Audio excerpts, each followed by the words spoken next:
Hi guys, today we are going to try Filipino donut. Let's go! By the way, this is from bakery in the Philippines. It has flavor chocolate, ube, and pandan. Like we are going to test. So we're going to try one first because I'm going to save the one later. Oh, stop.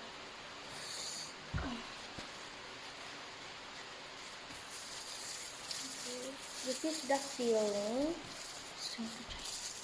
Here's the filling. Oh, ito pala.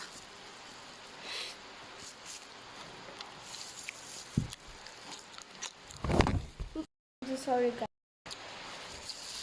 Look at the filling guys. Oh. Wow.